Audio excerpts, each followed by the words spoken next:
Movie the conjuring की शुरुआत में हम देखते हैं कि रॉजर और कैरोलिन फार्म हाउस में शिफ्ट होते हैं।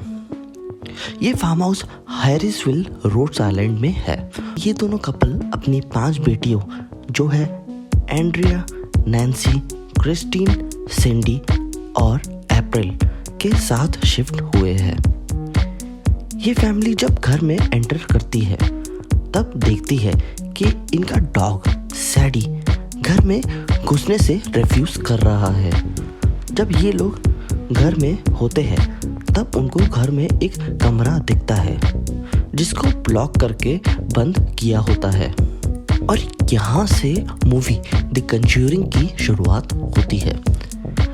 इससे पहले आगे बढ़े लाइक और सब्सक्राइब ज़रूर कीजिए और अगर कोई मूवी आप चाहते हैं कि हमारी टीम आपके लिए लेकर आए तो कमेंट सेक्शन में ज़रूर बताइए। अब मूवी में आगे बढ़ते हुए हम देखते हैं कि फिर रात को जब पूरी फैमिली सोने लगती है तब उसी रात कुछ पैरानॉर्मल एक्टिविटीज़ होने लगती है और ये अजीब सी हरकतें कई दिनों तक ऐसे ही होती रहती है। रोज़ घड़ी एग्जैक्टली 3:07 पे सुबह रुक जाती है। चिड़िया रोज उनके खिड़की के ओर आती है और टकरा जाती है।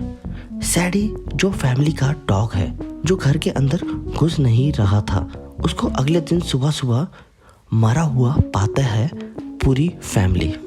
और ये तो सिर्फ शुरुआत है पैरानॉर्मल एक्टिविटी की।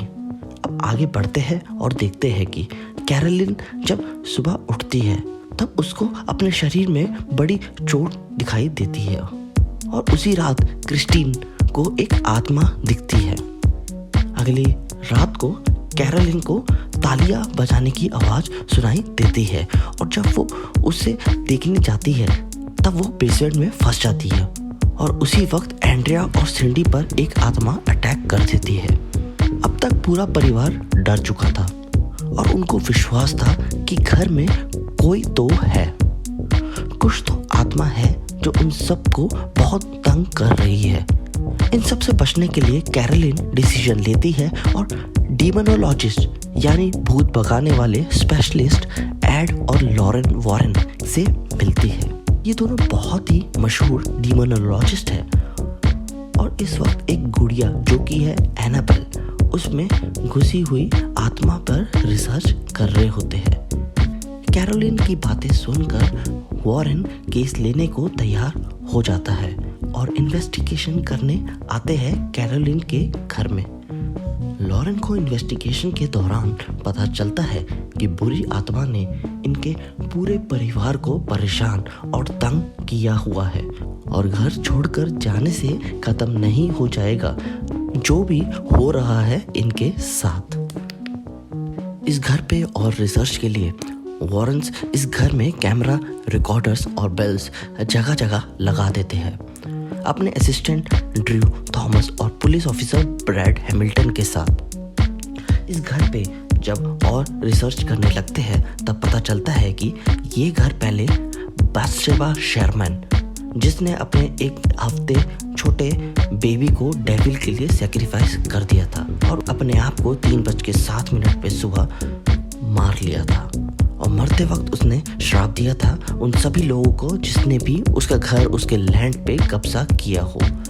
और रिसर्च करते हुए पता चला है कि इस प्रॉपर्टी से और भी कई सारे मर्डर, सुसाइड के केसेस आ चुके हैं। अगली सुबह हम देखते हैं कि आत्मा आती है और कैरोलिन के ऊपर उल्टी करती है और कुछ ब्लैक सा लिक्विड कैरोलिन के अंदर घुस जाता है जिस कारण वो आत्मा कैरोलिन पे फुल कंट्रोल ले लेती है।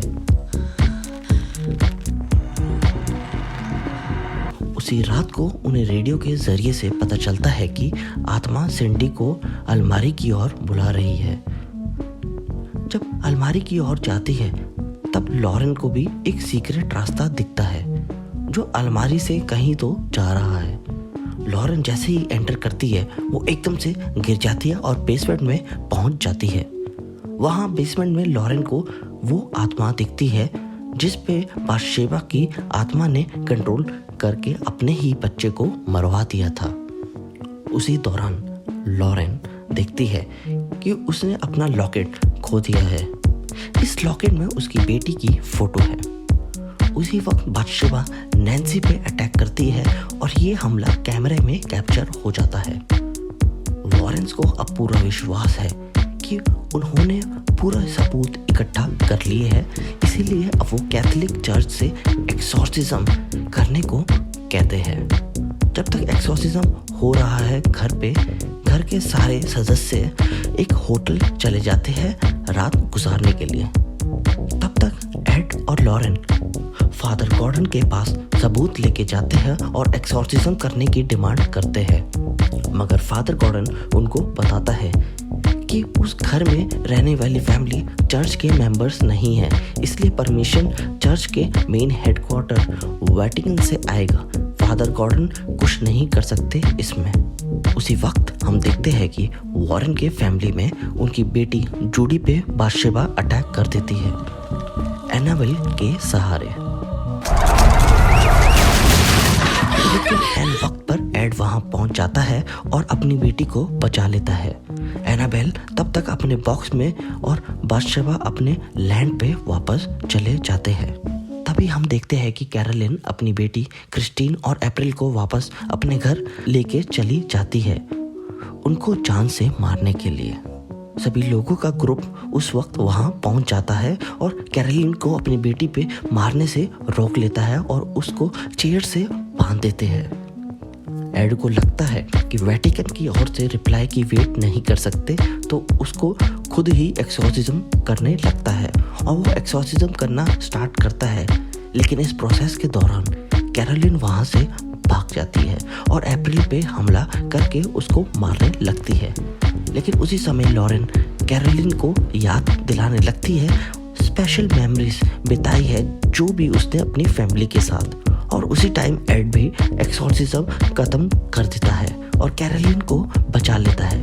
और अप्रैल लॉरेन को उसका लॉकेट देती है जो उसने बेसमेंट में खो दिया था। और एंड में हम देखते हैं कि एड हॉन्टेड म्यूजिक बॉक्स अपने घर के आर्टिफैक्ट्स वाले रूम में रखता है और यहाँ पे मूवी द कंज्यूरिंग खत्म हो जाती है। अगर ये वीडियो अच्छी लगी हो तो लाइक, कमेंट और सब्सक्राइब ज़रूर कीजिए। जल्द ही वापस आएंगे एक नई वीडियो के साथ। तब तक के लिए